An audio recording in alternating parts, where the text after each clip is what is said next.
Jésus-Christ dans ma vie. Oh, moi j'ai trouvé Jésus-Christ dans ma vie. Moi j'ai trouvé Jésus-Christ dans ma vie. Il m'a ramassé dans la poubelle aujourd'hui. Je suis une femme vertueuse. Moi j'ai trouvé Jésus-Christ dans ma vie. Oh, moi j'ai trouvé Jésus-Christ dans ma famille.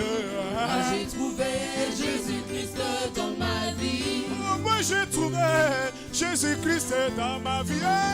Moi j'ai trouvé Jésus-Christ dans ma vie. Oh, je ne veux plus reculer. Je ne veux plus reculer. Je ne veux plus reculer. Je ne veux plus reculer. Je refuse de reculer. Je refuse de reculer. Je refuse de reculer. Je ne veux plus reculer. Toujours avancer. Oh, toujours avancer. Oh, Jésus avancer. Oh, Jésus avancer. Oh, Jésus avancer. Oh, Jésus avancer. Nakokende liboso. Nakokende liboso. Bananga liboso. Église nanga liboso. Famille nanga liboso. Misala nanga liboso. Toujours avancer. Toujours avancer. Oh, toujours avancer. Toujours avancer. Oh, toujours avancer. Oh, toujours avancer. Oh, toujours avancer. Oh, toujours avancer. Toujours avancer. Toujours avancer. Oh, toujours avancer. Toujours avancer. Oh, toujours avancer. Toujours avancer. Nakokende liboso. Nakokende liboso. Nakokende liboso. Nakokende liboso. Nakokende liboso. Nakokende liboso. Nakokende acclamo. Nakokende liboso. Nakokende liboso. Nakokende liboso.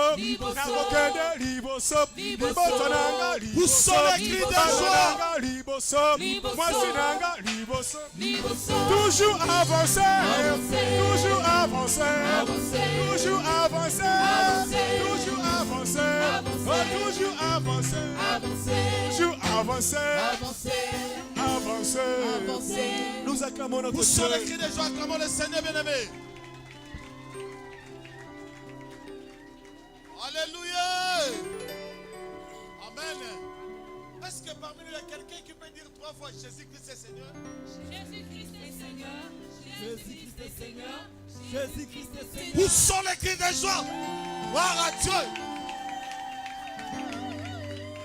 Amen. Prenez place. Ce matin, c'est un grand jour. Je peux écouter. Ce matin, c'est un grand jour.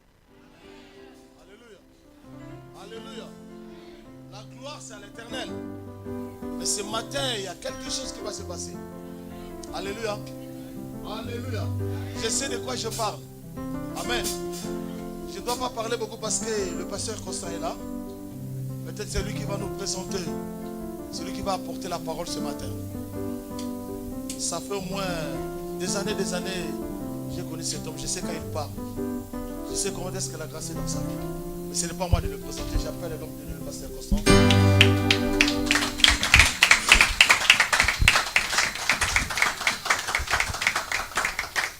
Shalom l'église.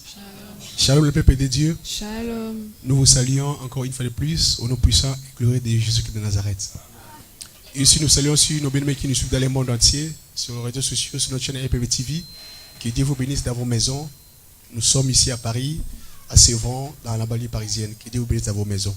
Amen. Et ce matin, comme l'apôtre Michel a dit, nous sommes dans la joie. Alléluia. Amen. Ça fait plus de 4 ans, disons 4 ans qu'on n'a pas vu notre Père. Et pour les enfants de l'église, les nouveaux qui sont venus et qui ne connaissent pas mon origine est là avec nous. Alléluia.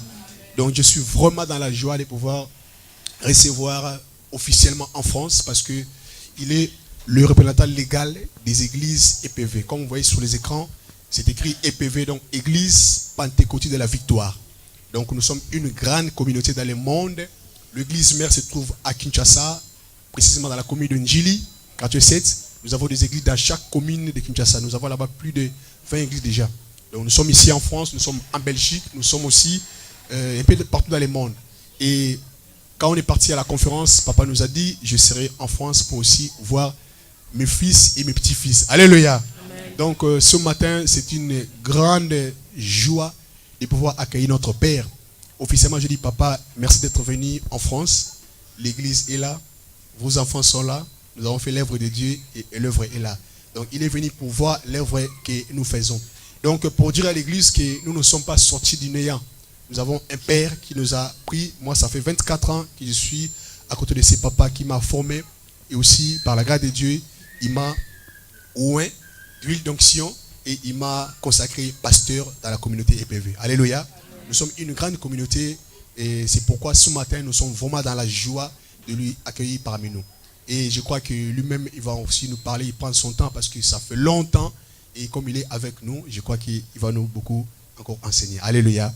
Il est là jusqu'au 26 décembre avec nous ici en France. Il va voyager tout petit peu, mais le siège est ici à Paris. Alléluia. Et sans plus tarder, je vais appeler mon père spirituel, l'apôtre Alpha Lushima. Lorsqu'il s'approche, nous acclamons notre Dieu.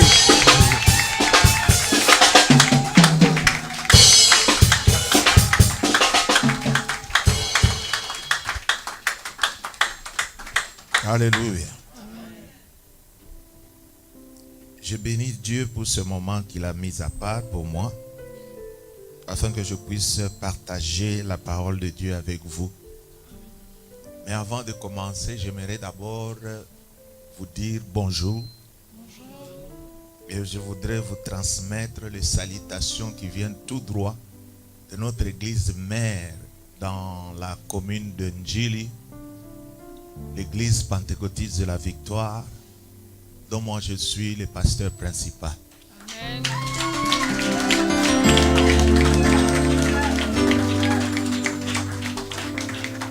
Je vous prie de vous mettre.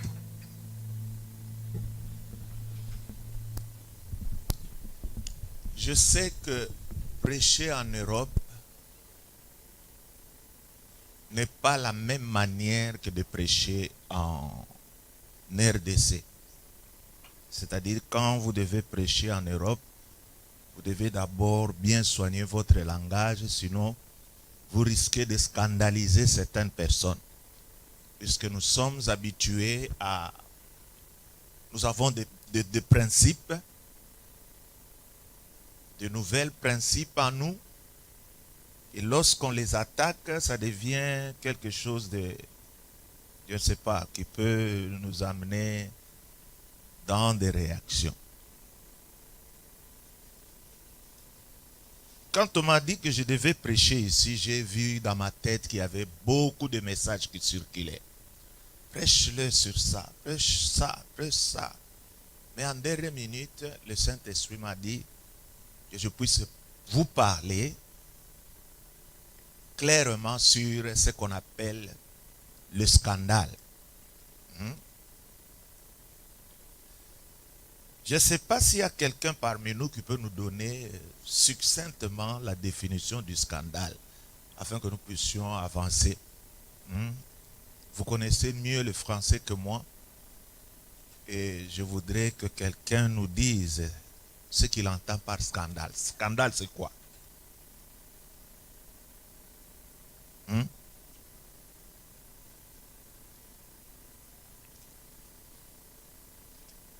n'y a personne? Et pourtant, ce sont des mots que nous utilisons très souvent. Ah, on a pensé ça là, que scandale. Hein? Mais nous voulons connaître ce que c'est que le scandale. Pour moi, je pourrais dire une définition terre à terre. C'est quelque chose qui ne devrait pas se passer, mais qui s'est quand même passé. Alors qu'il a étonné les gens. Les gens se disent, mais comment cette personne a-t-elle fait ça? C'est ce que moi je peux appeler un scandale. Mais lorsque nous lisons dans la parole de Dieu, dans l'évangile selon Luc, au chapitre 17, le verset 1er, on nous dit ceci. Jésus dit à ses disciples, il est impossible qu'il n'arrive pas de scandale. Mais malheur à celui par qui ils arrivent. Ça, c'est la parole de Dieu. Pouvez-vous mettre? Le Seigneur Jésus-Christ lui-même reconnaît que nous ne pouvons pas vivre dans un monde sans scandale. C'est-à-dire, il a dit lui-même que les scandales doivent arriver. Mais qu'est-ce qui arrive? C'est le fait que le diable utilise ce scandale pour élargir aussi son royaume. Les enfants de Dieu ne connaissent pas ces versets. Un enfant de Dieu, lorsqu'il est scandalisé, la première chose qui lui vient en tête, donc, comme on m'a fait ça, à partir d'aujourd'hui, c'est toujours ce genre de décision qu'on prend. À partir d'aujourd'hui, je ne mettrai plus mes pattes dans cette église. Je m'en vais. Et alors ça, c'est ce qui est courant parmi les enfants de Dieu qui prient ici en Europe. Les enfants de Dieu de l'Europe sont hyper sensibles au scandale. Alors que la Bible elle-même reconnaît qu'il y a des scandales. Hein? Comme je me tiens devant vous, je vais vous dire que il y a des scandales. Il y a d'autres scandales que vous n'avez pas encore vus. Que nous pouvons appeler mamana scandale. Ils sont encore devant nous. Mais la parole de Dieu nous dit il faut que ce scandale-là arrive. Et je peux vous dire aussi que le Seigneur Jésus-Christ lui-même a été scandalisé. Vous savez que Jésus-Christ a été vendu par son disciple. Hein? Comment est-ce que vous pouvez appeler ça? C'est un grand scandale. Vous imaginez quelqu'un qui vend son maître. Je ne sais pas si nous pouvons représenter cela dans notre monnaie locale, si c'est à combien. Mais je crois que on a vendu Jésus-Christ, je crois que pas plus de 300 €. Et ça, c'est un grand scandale. Il y a beaucoup parmi nous qui sont scandalisés même par leurs propres parents.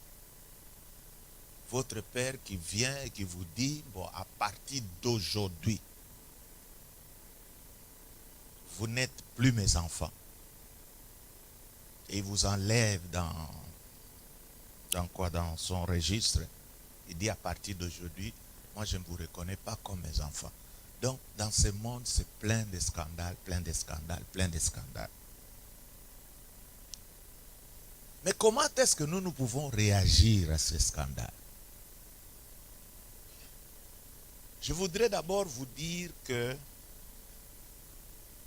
nous, tous qui sommes là, nous n'avons pas de bon cœur. Il n'y a personne ici qui peut se dire que moi j'ai un bon cœur. Nous devons savoir une chose, que nous sommes tous animés de mauvais cœurs. C'est ce qu'on nous dit dans la parole de Dieu, dans le livre de Jérémie au chapitre 17, le verset 9.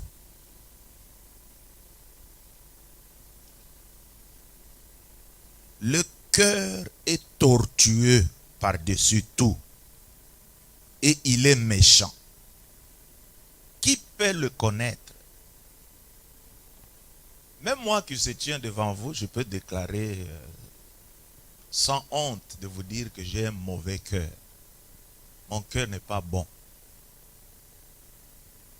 Et qu'est-ce que nous devons faire avec un cœur qui n'est pas bon?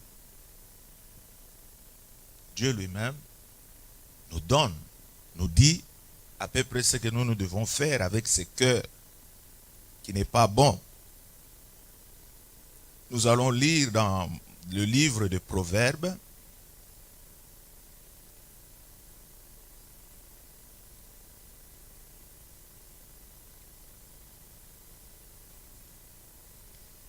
au chapitre 4. et le verset 23. La Bible nous dit ceci. Garde ton cœur plus que toute autre chose, car de lui viennent les sources de la vie. On nous dit de garder nos cœurs. C'est-à-dire, le Seigneur nous a donné quelque chose de mauvais, mais il nous dit que nous puissions garder cette chose-là. Qu'est-ce que cela veut dire? Que si nous avons un mauvais cœur, si nous ne prenons pas soin de ce cœur-là va nous amener à faire des choses qui vont nous dépasser. Moi, je crois que dans nos églises, nous avons besoin d'abord de former les gens. C'est-à-dire, les gens, quand ils viennent à l'église, ils sont déjà habitués à écouter les messages sur la bénédiction, sur comment Dieu peut faire de grandes choses. Alors, tout le monde aime ça. Mais moi, je crois qu'il y a des enseignements de base que la personne doit d'abord connaître avant qu'il puisse accéder à ce genre d'enseignement qui donne le miracle, tout ça. Ici, on nous dit que nous devons garder notre cœur. Il y a beaucoup de gens, même certains parmi vous, quand vous me regardez, vous vous dites, oh, si je pouvais être comme l'apôtre Alpha Lushima. Non, mon cœur et le tien sont presque le même cœur. Mais si moi je suis ce que je suis, c'est parce que je sais gérer mon cœur. Quand il veut me pousser pour faire quelque chose, je lui dis non, toi, il y a Jésus-Christ qui vit en moi. Moi, je ne peux pas faire ça. Et quand ça veut me pousser à faire quelque chose, il y a toujours en moi quelque chose qui me dit ne fais pas ça. Alors je me retiens. C'est ce qui me permet de rester ce que je suis. Il y a beaucoup de gens, vous croyez que le Seigneur nous a donné des cœurs spéciaux qui résistent aux tentations, mais non, nous avons toujours le même cœur. Mais c'est toi qui ne sais pas garder ton cœur. Quand tu as quelque chose, la manière dont tu réagis nous prouve que toi, tu ne sais pas prendre soin de ton cœur. Même le pape qui est à Rome, ne croyez pas qu'il est plus saint que vous. Il a aussi un cœur qui envie, un cœur lorsqu'il regarde une jolie sœur qui passe à ses côtés, il dit, oh, elle est très jolie, mais il ne permet pas à ce cœur de faire tout ce que ce cœur veut faire. Ça sont des enseignements très très importants que beaucoup de gens vous devez connaître. Puisque vous croyez que ceux-là qui se maintiennent dans la sainteté, ont reçu de Dieu un don spécial qui leur permet d'être ce qu'ils sont. Non. Ils sont ce qu'ils sont, puisqu'ils se disent, j'ai Jésus-Christ dans ma vie, je dois diriger mon cœur comme il le faut. Ne pas permettre à ce cœur de faire n'importe quoi. C'est ce qui fait que la personne change. Mais aujourd'hui, nous sommes scandalisés par certains comportements des soi-disant des enfants de Dieu. Lorsque nous les rencontrons, lorsque nous voyons la manière dont ils sont là en train de discuter entre eux, il y a toujours des points d'interrogation dans nos têtes. Nous nous posons la question, est-ce ça, c'est un enfant de Dieu ou c'est un païen qui vient prier avec nous?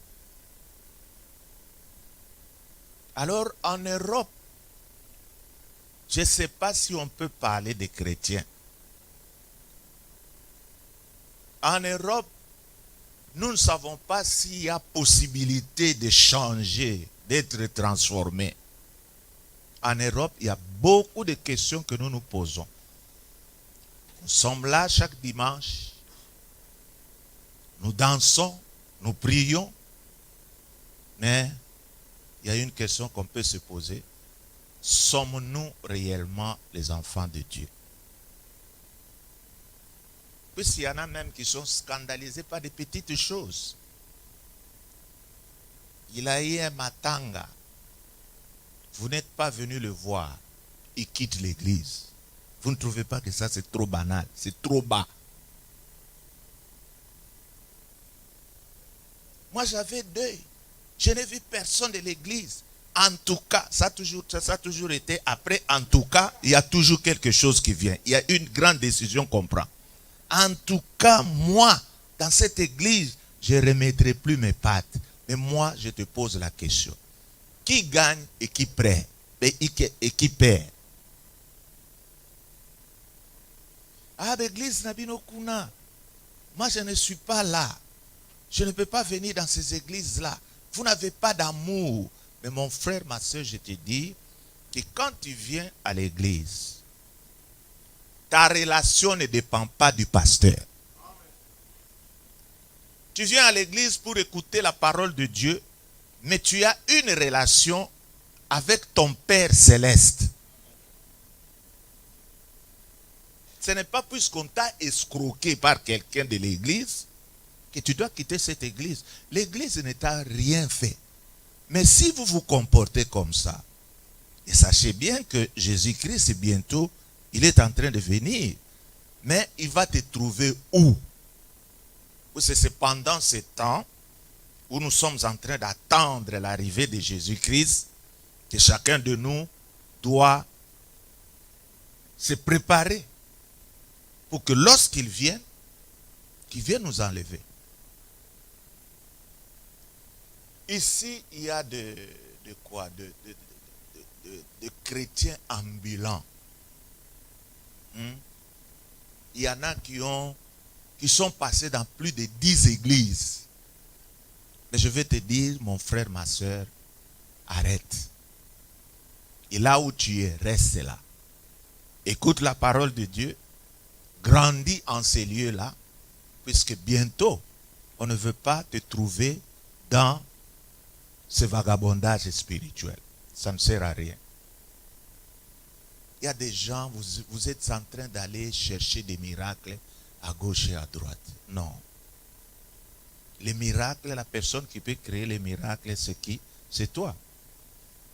L'homme de Dieu te donne sa parole. Mais toi, prends cette parole et mets-la en pratique et tu verras ce qui se cache derrière cette parole. Mais vous êtes toujours les premiers à dire, non, là-bas, il n'y a pas d'onction. Moi, je vais vous demander d'abord, quelle est l'unité de calcul de l'onction? Est-ce le niveau de tombabilité? Oui, puisque nous, on ne comprend pas. Vous savez que vous, les chrétiens, vous, les membres de l'église, c'est vous qui êtes en train de faire sortir vos pasteurs de la ligne droite. C'est-à-dire quand le pasteur verra que là où notre ami là est en train de faire tomber les gens, vous allez maintenant vouloir créer dans la tête de votre pasteur pour qu'il fasse aussi certaines recherches pour voir comment lui aussi peut faire tomber les gens. Mais moi je vous dis que le niveau de l'onction, ça ne se calcule pas comme ça. Je vais vous dire une petite histoire. Il y avait un serviteur de Dieu qui avait eu un songe. C'est un grand serviteur de Dieu qui fait des campagnes, qui remplit les stades et tout ça. Alors dans ce songe, il était devant Jésus-Christ. Jésus-Christ qui lui dit, bon, entre dans ces magasins, choisis ta couronne et mets-la sur ta tête. Oh, vous savez que cet homme, comme il était sûr de lui-même, nous qui avons fait des pleins dans les stades, je crois que moi je ne peux pas mériter une petite couronne. Je ne peux qu'avoir une grande. Alors il est en train de regarder à gauche et à droite. Il est allé voir une grande couronne qui était là dans le coin. Il le prend. Il a voulu le mettre sur sa tête. Et Jésus qui dit, non, cette couronne n'est pas à toi. Oh, il s'est dit, mais à qui peut-elle être? Il dit, non, je vais te montrer bien sûr, mais dépose-la et n'est pas à toi. Alors cet homme de Dieu était curieux, il voulait savoir à qui appartenait cette couronne. Alors le Seigneur lui fait voir une femme dans son église. C'était une mère qui se mettait toujours là au coin. Aux yeux de l'église, cette maman paraissait comme une sorcière. Oui, vous êtes en train de dire que celui-là est sorcier puisque vous regardez le visage. C'était une dame là qui se mettait là au coin. Et lorsque la prière s'est terminée, il était la première à partir. Il dit, c'est à cette femme qu'appartient cette couronne. Et le serviteur de Dieu qui dit, non, comment cette femme-là, fatiguée qu'elle est, comment est-ce que vous pouvez lui donner cette couronne? Et c'est alors que Jésus-Christ va lui dire, tu vois cette femme-là, c'est une veuve. Depuis que son mari est mort, cette femme a pris le fardeau de ton ministère. Chaque fois que tu as une croisade, cette femme est toujours en jeûne. Pendant que toi, tu es à l'hôtel en train de manger une bonne nourriture. Là, je dois vous dire la vérité. Vous savez que les grands hommes de Dieu ne gênent pas beaucoup. Hein? C'est-à-dire, ce sont des étapes. Vous avez gêné quand vous grandissiez, mais maintenant que vous avez produit beaucoup de disciples, vous n'allez plus gêner comme vous le faisiez avant. Alors c'est cette femme, elle se met toujours à genoux, elle prie pour ta croisade, elle me demande que je puisse envoyer des miracles. Alors tous ces miracles que toi tu fais, je les fais à cause de cette femme. C'est pourquoi j'ai gardé cette couronne-là pour elle. Parfois nous nous trompons, nous les enfants de Dieu. Oh, ce pasteur-là dépasse l'autre pasteur en onction, mais non. Hein? Il est plus loin. Notre pasteur est plus loin que le vôtre. Non, ce n'est pas ça. Le jour où le Seigneur nous montrera le serviteur le plus loin du monde, je crois que tous les pasteurs, nous serons là à nous poser vraiment beaucoup de questions. C'est-à-dire, nous ne devons pas être orgueilleux. Moi, je suis le père du réveil. Et vous voulez élever vos épaules pour dire non, non, non, non. Celui qui oint, ce n'est pas une personne, mais c'est Dieu lui-même qui connaît nos cœurs, qui connaît la manière dont nous marchons. Le cœur est quelque chose de très, très important que nous devons garder. Le cœur, c'est quelque chose que Dieu nous laisse à notre disposition. Vous savez que lorsque nous venons à Christ, vous savez qu'il n'y a pas de changement. Lorsque quelqu'un ouvre son cœur et qu'il dise, Seigneur, entre dans mon cœur, je veux que tu sois mon Seigneur et mon Sauveur. C'est-à-dire la personne ne change pas. Tu as toujours le même cœur, tu as toujours tout ce que tu as toujours la couleur de la peau la même. Mais, qu'est-ce qui va te faire voir que toi tu as changé? D'abord, c'est toi-même qui dois prendre conscience que Jésus-Christ vit en moi. Cette conscience-là, beaucoup de gens ne l'ont pas encore pris. Si vous savez, bon, je peux prendre un exemple trop simple. Si nous avons un papa et une maman qui ont leur fille, hein, ils sont là dans la rue en train de partir avec leur fille, la fille au milieu, papa à gauche et maman à droite. Et derrière cette fille-là, vous voyez un jeune garçon voulant draguer la fille. Il est là derrière. La fille qui regarde. Je vais te parler. Je vais vous poser la question. Est-ce que ce jeune garçon va réussir à faire ce qu'il veut faire? Vous verrez la fille qui lui dit.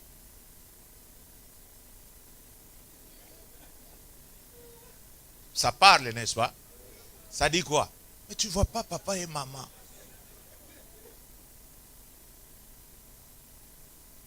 les hommes ont peur des gens du monde. Mais nous, les enfants de Dieu, nous n'avons pas peur de la personne qui est en nous. Un enfant du monde, il dit, tu ne vois pas papa et maman. Et toi, tu ne vois pas le Seigneur Jésus-Christ que toi tu as invité, qui vienne habiter en toi. C'est vraiment malheureux, je vous dis. Je ne sais pas si vous connaissez, si tout ce que je suis en train de vous dire sont de quoi, des enseignements spéciaux, non. Ce sont des choses tellement trop simples, mais les gens ont amené la parole à un niveau extrême. Alors que les choses les plus simples, les enfants de Dieu aujourd'hui ne les retiennent pas. On veut parler sur le tabernacle. On veut parler sur... Il y a beaucoup de choses qui sont en train dans l'œuvre de Dieu dont on ne pouvait pas parler de ça. Il y a une confusion totale actuellement. Il y a les gens qui sont en train de prêcher sur la loi pendant cette période de grâce. C'est pourquoi vous allez voir qu'il y a une tendance de serviteurs de Dieu qui sont là en train de prêcher sur quoi? Vous connaissez ce thème-là?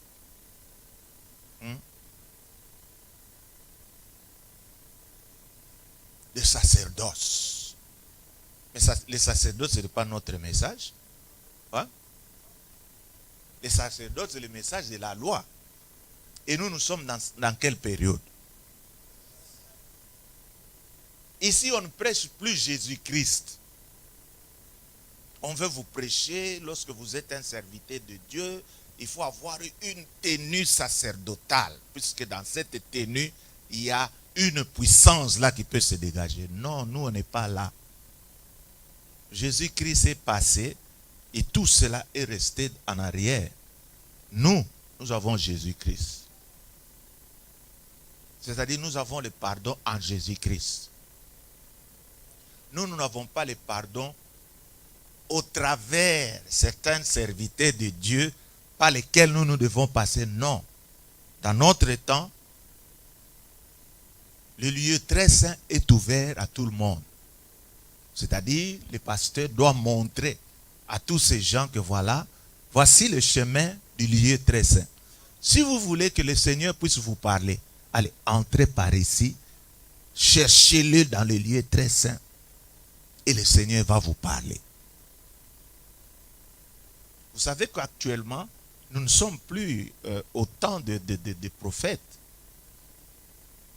Mais si vous regardez comment ces prophètes sont en train de pulluler dans votre région, et il y en a qui ont aussi leur prophète comme étant leur porte-parole. Il veut faire quelque chose, il veut consulter un prophète. Non, nous on n'est pas de ce temps-là. Les prophètes, c'était dans l'ancien temps. Quand j'avais un problème, je devais aller rencontrer un homme de Dieu qui va chercher son Dieu et viendra me donner la réponse. Mais actuellement, comme le voile du temple a été déchiré, mais c'est pour qu'on vous montre que chacun de vous doit entrer et doit aller chercher la présence de Dieu. Mais aujourd'hui, ce sont les gens qui se sont interposés. Venez à moi. Je vais vous dire ce que vous devez faire. C'est ce qui a fait qu'il y a beaucoup de prophètes de mensonges actuellement. Et c'est ce qui est en train de déranger beaucoup de gens qui quittent d'une église à une autre puisqu'il a rencontré des escrocs qui lui ont pris l'argent. Il a trouvé que tout ce qu'ils ont dit n'était pas vrai. Il finit par quitter. Alors mes frères et sœurs, nous devons réarmer nos cœurs. Nos cœurs sont bien sûr mauvais. Mais la Bible nous dit que nous devons garder ces cœurs-là. Hein? Vous savez, je peux prendre un exemple là. Je peux avoir de l'argent ici avec moi. Je commence à distribuer 100 euros. 100, 100, 100, 100, 100, 100, 100. Arrivé au 3e niveau, je dis que je n'ai plus rien. Dites-moi un peu. Vous autres qui n'avez pas reçu 100 euros, serez-vous les mêmes personnes ou encore il y aura quelque chose dans votre cœur qui va se manifester? Vous savez, lorsque nous lisons dans la Bible, il y a quelque chose de très très important que je voudrais partager avec vous. C'est dans l'histoire de Caïn. C'est Genèse chapitre 4.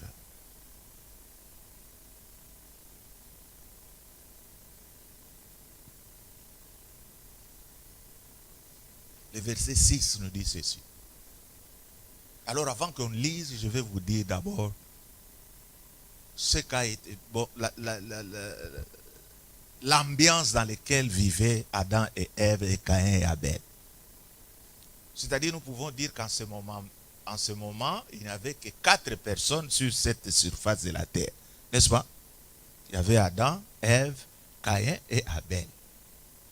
Alors moi, souvent, je me pose la question, comment est-ce que Caïn avait-il appris la jalousie? Hein? Puisque souvent, nous sommes jaloux lorsque nous nous comparons à d'autres personnes qui nous entourent. Mais ici, il n'avait que son frère, qu'il pouvait facilement aimer. Mais cela me fait voir que le cœur de l'homme, tel que Dieu l'a créé, était toujours mauvais. Et Dieu, connaissant le cœur de l'homme, il dit ceci au verset 6. Il dit à Caïn, pourquoi es-tu irrité et pourquoi ton visage est-il abattu?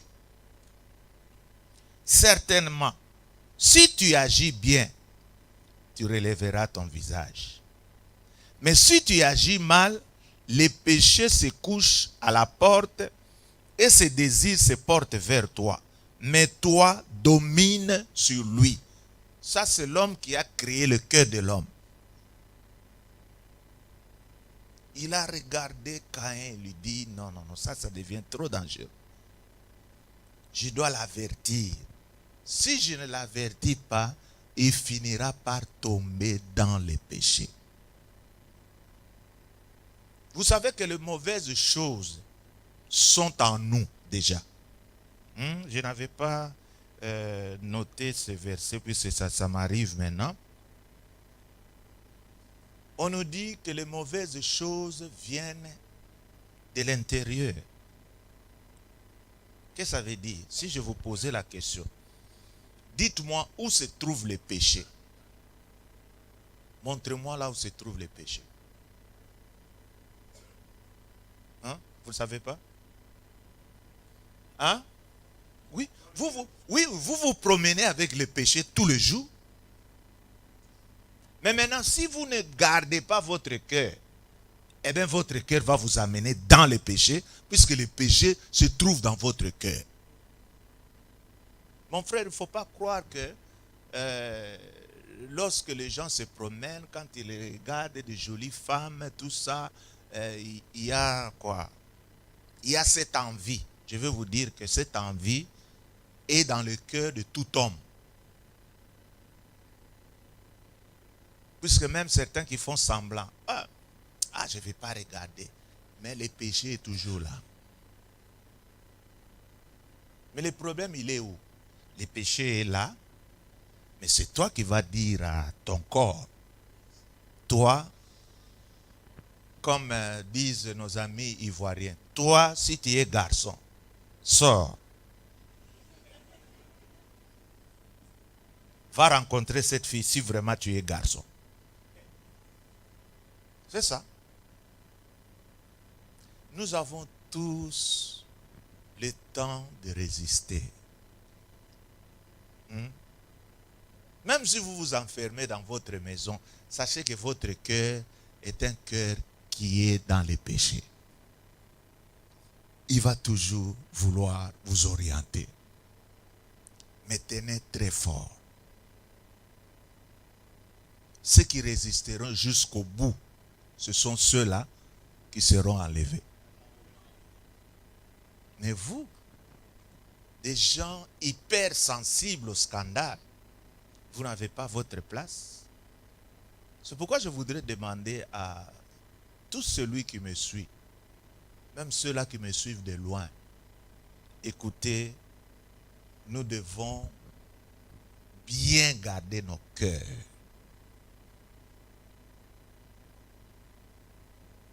Toi, tu es marié, tu as ta femme.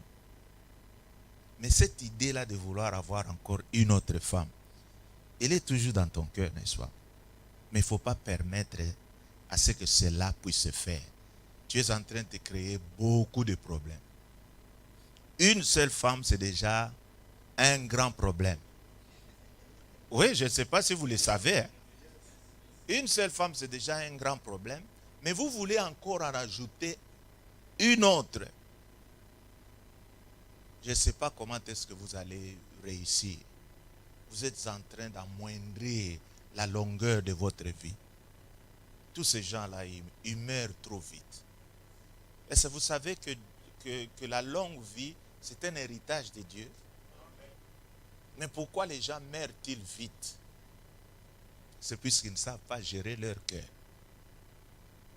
Garde ton cœur. Tu as tes enfants. Il ne faut pas vouloir faire des enfants à gauche et à droite, puisque ceux-là que tu as abandonnés, un jour, ils pourront t'arrêter au coin de la rue et te tabasser sérieusement. Vous n'avez jamais entendu cela? Puisque quand l'enfant déjà prend du chambre, il sait que vous avez fui vos responsabilités. S'il t'attrape, tu auras pour ton compte. Alors nous devons faire très attention. Nous devons nourrir le peuple de Dieu d'une bonne nourriture. Nous devons leur montrer que le monde dans lequel nous vivons est réparti en dispensations. C'est-à-dire même lorsque vous lisez la Bible, vous devez savoir que le monde se divise en 7 dispensations. Il y a la dispensation de l'innocence, qui est partie de la création de l'homme jusqu'au moment où l'homme a été chassé du jardin. Nous avons la dispensation du gouvernement humain. Là où maintenant les gens ont commencé à se peupler. Comment est-ce que les gens ont fait pour qu'ils puissent aller? Et nous avons la dispensation de promesses. Tout ça, vous devez savoir pourquoi. C'est puisque on ne peut pas vous prêcher un message d'une dispensation qui est passée. Puisque chaque dispensation a le but, pour lequel il a été lancé. Nous avons la dispensation de la promesse. Après la dispensation de la promesse, nous avons la dispensation de la loi. Après la dispensation de la loi, nous avons la dispensation de la grâce. Après la dispensation de la grâce, nous avons enfin le 7e, c'est la dispensation de fin de temps. Mais nous, maintenant, nous sommes dans l'avant-dernière dispensation. Nous devons plus prêcher les gens sur Jésus-Christ et non pas les distraire. Sur Jésus-Christ, nous sommes lavés par le sang de Jésus-Christ. C'est en Jésus-Christ que nous pouvons chasser les démons. C'est en ça. Pas dans des offrandes bizarres là. Amener une chèvre, nous allons faire une délivrance pour toi. Ça, ce sont des choses de la période de la loi. Alors, lorsque vous êtes ancré dans ces histoires-là, vous verrez que même si on ne vous parle pas du diable, quand vous connaissez plus sur Jésus-Christ, le diable n'aura pas de voie pour vous atteindre. Alors pour cela, mon frère, ma soeur, reste dans un même lieu. Suis ton pasteur. Encourage ton pasteur. Ça, c'est encore un autre élément. Encourage ton pasteur. Comment est-ce que tu peux encourager ton pasteur? Avec ton argent. Vous savez que ici vous gagnez des salaires un peu élevés. En principe, c'est ici que les hommes de Dieu seraient mieux. Mais les hommes de Dieu de la France, de la Belgique sont trop malheureux puisque les membres de l'église ne donnent même pas l'argent à l'église. Moi, il y a des moments, bon, je ne vais pas dire ça, sinon il y aura beaucoup de gens qui seront gênés. Hein, je ne vais pas dire ça. Hein. J'allais dire ça, mais je ne vais pas dire ça, sinon je vais créer quelque chose. Oui, un scandale ici. Oui, alors comme vous êtes trop sensible, j'en garde ça pour moi. Alors les hommes de Dieu ne sont pas supportés. Ouais. C'est-à-dire, moi je me pose la question si je pouvais être un pasteur ici en France, mais je crois que je serais plus malheureux qu'être pasteur au Congo. Ici, les gens ne donnent pas leur dîme. Mais ils veulent que le Seigneur puisse bénir leur argent. Mais vous ne trouvez pas que ça, c'est de l'utopie? Vous ne voulez pas donner votre dîme, alors maintenant, c'est le pasteur qui doit se débrouiller, se découper en 1000 morceaux. Parfois, le pasteur, lui aussi, prend son argent et ajoute à ça pour qu'on puisse payer la salle. Mes frères et sœurs, changeons. C'est-à-dire, lorsque nous sommes dans les normes de Dieu, lorsque nous marchons dans les principes de Dieu, Dieu va nous protéger contre toutes les mauvaises histoires que le diable peut comploter contre nous. Mais, moi en Allemagne, j'étais là, comme on a toujours l'habitude de nous mettre là devant. Il était arrivé le moment où il fallait donner l'offrande. J'ai vu qu'il y avait des gens qui mettaient leur offrande trop poliment. Comment?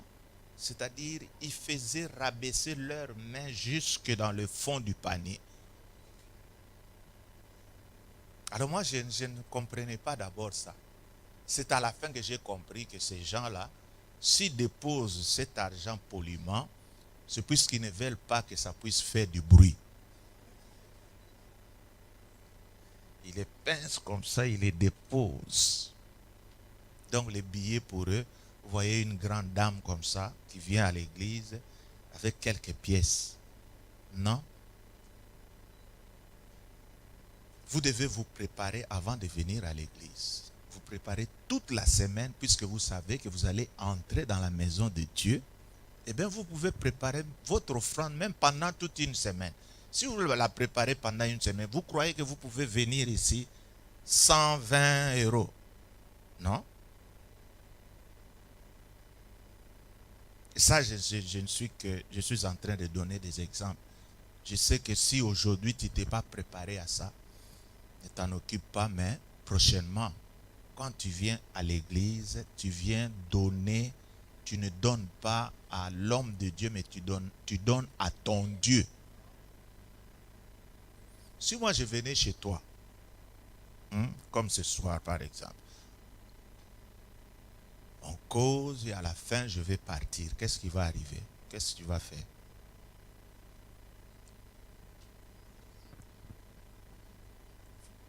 Il faut que ça parle, il faut que ça sorte de ta bouche. Qu'est-ce que tu vas donner quoi? Et dans cette enveloppe, il peut y avoir combien? 50. Pourquoi ces 50-là, vous ne les donnez pas à Dieu, mais vous le donnez à un homme? C'est bizarre ça. Et si vous ne changez pas de cette manière-là, vous ne verrez pas la gloire de Dieu. Dieu est trop simple. Et sa parole est trop simple. Il te dit fais ça. Si tu le fais, eh bien tu vois les résultats. Mais comme les gens sont toujours habitués aux choses compliquées, c'est pourquoi certains serviteurs de Dieu ont rendu la parole de Dieu un peu plus compliquée. Nous allons faire ça, alors lorsqu'on va terminer, nous allons faire ça. Mais lorsque tu leur dis que voilà, donnez et il vous sera donné. Vous savez que cela ne dépend pas seulement des enfants de Dieu. Pendant que je suis en train de parler, s'il y avait un musulman là-bas qui passait, qui m'entend dire, donnez et il vous sera donné. On versera dans votre sein une bonne mesure qui déborde. Il dit, ah bon, c'est ça. Voyez un peu voir. Il arrive, il nous trouve en train de donner les offrandes. Et lui aussi, il met dans sa poche là, il fait sortir 100 euros. Il vient, il met, il sort. Vous croyez que ce musulman-là sera béni? Hein? Hein? Mais pourquoi vous ne le croyez pas pour votre compte? C'est bizarre. On nous a aveuglés de beaucoup de choses. Dieu ne sait pas faire de grandes choses en nous. Pourquoi? Des choses simples, nous les avons oubliées. Nous voulons là où il y a des gens, lorsqu'il fait ça, tout le monde là-bas par terre. Non. La parole de Dieu est trop simple. Acceptez-la dans sa simplicité et vous allez voir que Dieu ne se trompe jamais. Il ne trompe personne. Donc, c'est nous. Et aujourd'hui, si je vous dis, nous allons prier. Dites-moi un peu, nous allons prier pour qui? Justement. C'est-à-dire, quand vous avez vu comment j'ai commencé ce message, je vais vous dire que la personne pour laquelle nous devons prier aujourd'hui, c'est toi. Je sais que ce message a touché beaucoup de gens. C'est pourquoi j'ai parlé avec lenteur pour que vous m'écoutiez comme les enfants de l'écodime. Puisque vous êtes toujours habitués. Aujourd'hui, vous allez voir la puissance. C'est ça la voix que vous aimez. Mais lorsqu'on vous parle sérieusement comme ça, comme des petits enfants, ça n'entre pas. C'est ça que j'ai remarqué même quand on avait mariage ici. Hein? Donc le mariage a commencé un peu en retard. Moi je me disais, bon, lorsque je vais prier, je verrai des gens trop pressés. Mais j'ai parlé comme je parle à des petits enfants. J'ai vu des yeux qui me regardaient. Nous devons changer. On doit vous faire comprendre la parole de Dieu. Alors pour que vous compreniez, il faut qu'on vous parle. Hein? Il faut, vous savez, mon style, hein, c'est comme si j'ai partagé avec toi. On était là en train de causer, je suis en train de te dire quelque chose.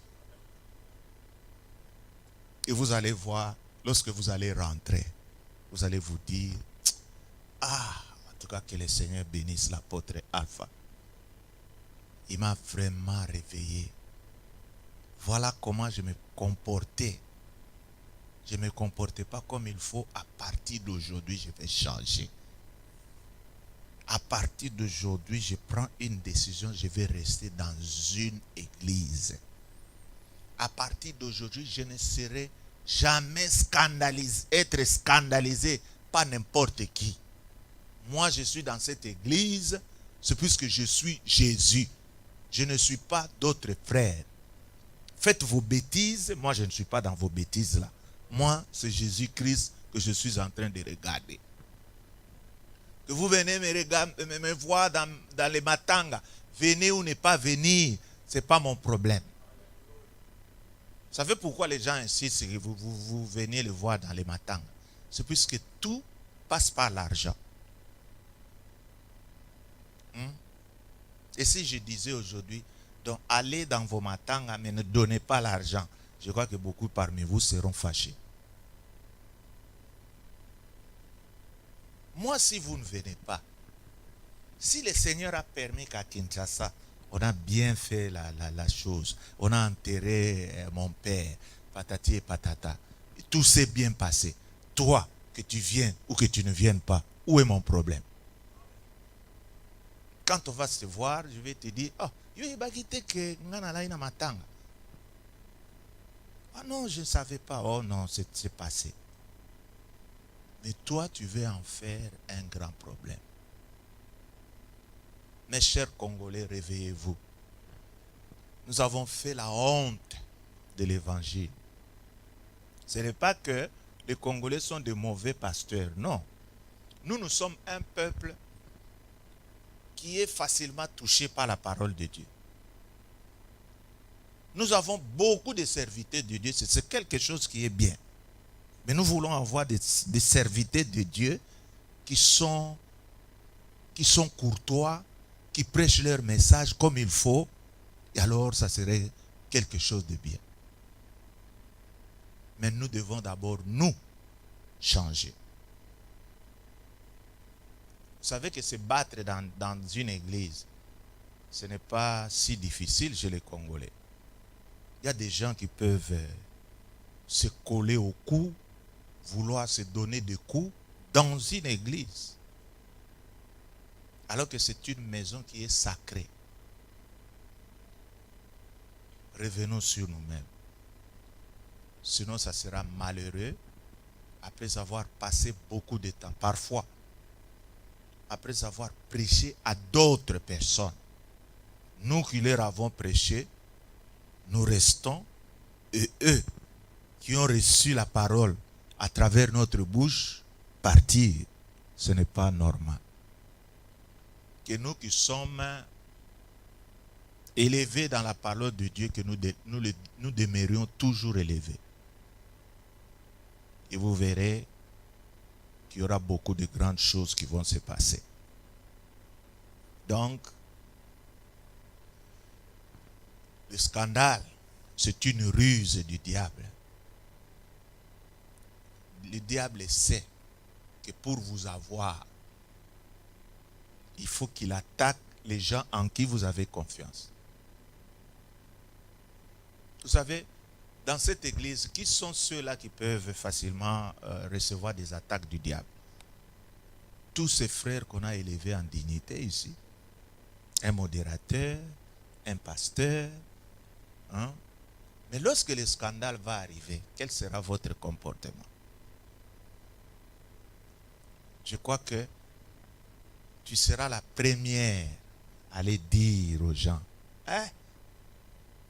L'église là, il y a beaucoup d'histoires là-bas. Les gens qui ne connaissent rien, mais toi tu te fais un informateur. C'est mieux d'être un informateur lorsqu'on vous demande quelque chose. Mais lorsque toi-même, avec ton information, tu vas aller dire aux gens qui ne connaissent rien, tu es en train de détruire l'église sans le savoir. Les scandales, vous les voyez.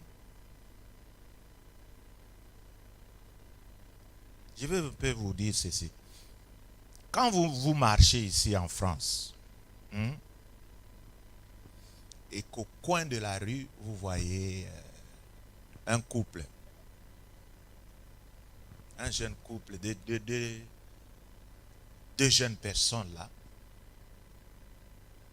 qui sont en train de s'embrasser. Bouche à bouche. Ça vous fait quoi? Hein? Non, ça ne vous fait pratiquement rien. Chez vous, c'est devenu comme quelque chose de... Hein? Vous allez trouver ça normal. Et d'ailleurs, vous n'allez même pas regarder deux fois. Hein? Et maintenant, si c'est un frère qui se tient ici... Oh, mais je n'ai encore rien terminé ma phrase. Un frère qui se tient ici, qui vous harangue pas des amens là, élevés là. Hein? Si c'est lui que tu vois, Je ne pense pas que tu vas regarder une seule fois. Tu vas d'abord regarder, voir si réellement tu as vu.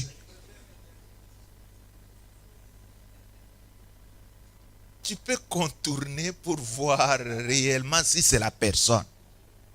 Mais si c'est elle, la personne,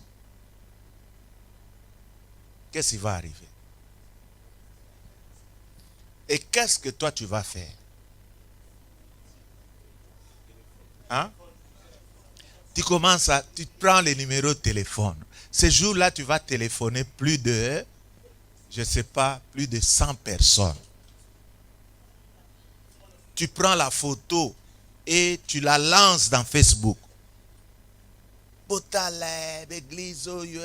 savez comment ces gens-là sont en train d'interpréter certaines choses faites par les pasteurs. Moi, ça ne me fait absolument rien. Moi, je sais que c'est un homme. Et l'homme a toujours été faible. Et qu'est-ce que je peux faire? C'est aller l'encourager, lui dire, frère, tu es un enfant de Dieu, ce n'est pas bon. Vous savez que ça peut être aussi un esprit d'envoûtement. Nous avons des sorciers ici à l'église, vous ne les savez pas. Mais tout cela, vous n'allez pas savoir qu'il y a eu, autour de cette action, il y a eu beaucoup de choses qui sont entrées là-bas. Vous serez les premières personnes à vouloir détruire l'œuvre de Dieu. Que lui, avec ces femmes-là, ça c'est son problème. Moi, je viens à l'église puisque j'aime Jésus. Je viens à l'église pour suivre la parole de Jésus-Christ. Les scandales, je ne veux pas tomber dans les pièges du diable. C'est pourquoi, pour que tu sois scandalisé, la première personne que le diable utilisera, c'est la personne dans laquelle tu as confiance. La première personne qui va te scandaliser, c'est ton ami, ton meilleur ami. Eléo. C'est ça la personne que le diable cherche pour casser ta foi. Mais si tu connais ces choses-là que je suis en train de te dire, tu verras que tu seras toujours debout. Et lorsque Jésus-Christ viendra pour enlever son église, toi tu seras là parmi eux. Alors voilà mes frères et sœurs, en un français facile, ce que j'avais voulu partager avec vous. Ce sont des messages trop simples, mais puissants.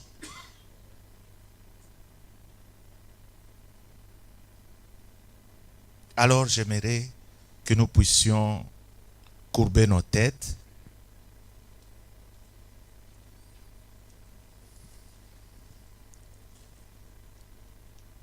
Et nous allons fermer nos yeux.